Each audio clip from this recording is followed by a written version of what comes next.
प्रीति नाम की लड़की एक गांव में अकेली रहती थी। इस दुनिया में प्रीति का कोई नहीं था। वो खुद ही खाना बनाती थी और अकेली ही बैठकर खाती थी। क्या भगवान, दुनिया में कितने करोड़ लोग हैं, लेकिन आपने मुझे एक भी ऐसा बंदा नहीं दिया जिसे मैं अपना कह सकूं।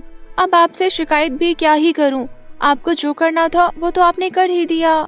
इतना कहकर प्रीति चुपचाप खाना खाकर उठ जाती है। चलो रे बाबा, अब काम पर निकला जाए। काम करूंगी तभी तो 2 वक्त का भोजन मिलेगा। प्रीति घूम घूम कर सर्दियों के शॉल बेचा करती थी। सर्दियों के शॉल ले लो, रंग बिरंगे शॉल ले लो, मखमली मुलायम शॉल ले लो, शॉल। कुछ लोग प्रीति को रोक रोक कर उससे शॉल खरीदती हैं। अरे वाह, आज तो खाने का इंतजाम हो गया। वैसे भगवान, जितना निर्दयी मैं आपको समझती हूँ उतने निर्दयी आप हो नहीं। दिन भर चिलचिलाती धूप में शॉल बेच बेच कर बेचारी प्रीति बहुत थक जाती है। उसे बहुत पसीना भी आ रहा था। ओफो, आज तो बहुत ही गर्मी है। एक काम करती हूँ, थोड़ी देर आराम कर लेती हूँ, उसके बाद शॉल बेचूंगी। प्रीति को भूख भी बहुत जोरों की लगी थी। इधर तो कुछ खाने का सामान दिख रहा है, क्या करूँ, कुछ खा लेती हूँ। प्रीति को एक छोटा सा ढाबा दिखाई देता है। वो उस ढाबे के अंदर चली जाती है। अरे काका, कुछ बढ़िया से खिलाइए, बहुत भूख लगी है। अरे बिटिया, आज बहुत देर हो गई है ढाबा खोलने में, इसलिए खाना बनने में थोड़ा समय लगेगा। तुम थोड़ी देर बाद आना। ओफो, लगते आज का दिन ही खराब है। भगवान जी, आपकी थोड़ी सी तारीफ क्या करती, आप तो फिर अपनी हरकत दिखाने लगी। प्रीति गुस्सा होकर ढाबे से बाहर आ जाती है। पता नहीं कैसी किस्मत है मेरी। चलो वापस शॉल ही बेच लेती हूँ, लगता है आज कहीं खाना नहीं मिल पाएगा। प्रीति वापस उसी धूप में शॉल बेचने निकल जाती है। तभी एक औरत प्रीति को रोकती है। ओ शॉल वाली, जरा रुकना तो। जी बोलिए। मेरी सासू माँ कह रही थी उन्हें नई शॉल चाहिए। एक काम करो ना, तुम मेरे साथ मेरे घर चलो, फिर मेरी सासू माँ अपने पसंद के इसमें से कई शॉल ले लेंगी। जी क्यों नहीं, आप आगे चलिए, मैं आपके पीछे पीछे आती हूँ। प्रीति उस औरत के साथ उसके घर आती है और उसकी सास को शॉल दिखाते हुए कहती है, माता जी, बहुत अच्छी क्वालिटी के शॉल है, बिल्कुल मखमल की तरह मुलायम। आप देख लीजिए, आपको जो पसंद हो ले लीजिए। प्रीति के शॉल बिक जाते हैं और वो पैसे लेकर खुशी से उनके घर से निकल जाती है।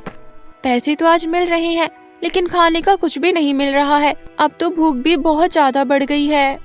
प्रीति आगे बढ़ती है तो उसे एक छोटी सी झोपड़ी दिखाई पड़ती है। उस झोपड़ी से बहुत स्वादिष्ट सुगंध आ रही थी। वाह, क्या महक है, ऐसा लग रहा है कोई बहुत ही स्वादिष्ट व्यंजन बना रहा है।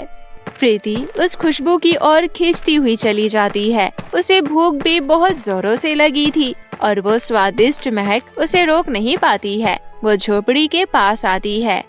कौन रहता है इस झोपड़ी में? आखिर इतना स्वादिष्ट भोजन कौन बना रहा है? प्रीति वहीं खड़े होकर उस स्वादिष्ट सुगंध का आनंद लेने लगती है। तभी थोड़ी देर बाद एक बुढ़िया उस झोपड़ी का दरवाजा खोलती है। अरे कौन आया है बाहर? मेरी बेटी चांदनी आई है क्या? आ बेटी, देख, तेरे पसंद का गाजर का हलवा बनाया है मैंने। माँ जी, मैं आपकी बेटी चांदनी नहीं हूँ, मेरा नाम तो प्रीति है। मैं आपके बनाए हुए गाजर के हलवे की सुगंध से यहाँ खींची चली आई। अच्छा, तो तू चांदनी नहीं है। अच्छा चल, कोई बात नहीं, तू भी तो मेरी बेटी जैसी है। आ, अंदर आकर बैठ, अभी तुझे गाजर का हलवा परोस देती हूँ। प्रीति झोपड़ी के अंदर जाती है तो देखती है कि झोपड़ी में चारों तरफ लड़कियों के कपड़े पड़े हैं।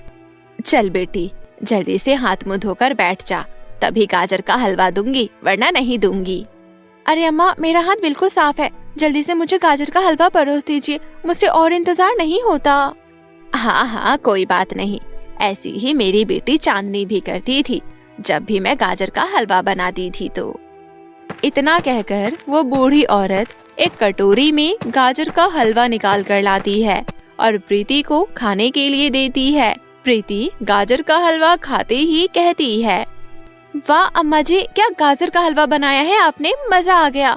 ऐसा स्वादिष्ट गाजर का हलवा तो मैंने कहीं भी नहीं खाया। प्रीति तुरंत सारा गाजर का हलवा चट कर जाती है। अरे बेटी, इतनी जल्दी जल्दी मत खाओ, गरम है, तुम्हारा मुंह जल जाएगा। अम्मा जी ये देखिए, मैंने तुरंत खत्म कर दिया ये सारा हलवा। तू बैठ, मैं तेरे लिए और हलवा लेकर आती हूँ। इसी तरह वो बुढ़िया औरत प्रीति को मन भर के हलवा खिलाती है। बस अब और नहीं खा पाऊंगी। वाह क्या हलवा था।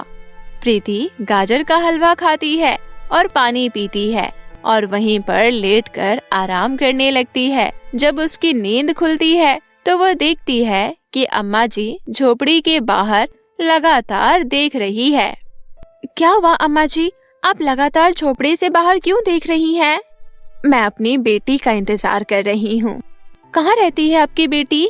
पता नहीं, 4 साल से वापस आई ही नहीं। बोल कर गई थी कि जल्द ही जंगल से लकड़ियाँ काट कर आएगी, लेकिन अभी तक नहीं आई। मैं रोज उसका ही इंतजार करती हूँ। उसे गाजर का हलवा बहुत पसंद है, इसलिए गाजर का हलवा बनाकर उसका इंतजार करती हूँ। जैसे ही आएगी उसे गाजर का हलवा खिलाऊंगी। क्या 4 साल से वो वापस नहीं आई और आप 4 साल से उसका इंतजार कर रही हैं? हाँ बेटी, तुम ये सब देख रही हो। झोपड़ी में जितने भी कपड़े हैं सभी उसके हैं।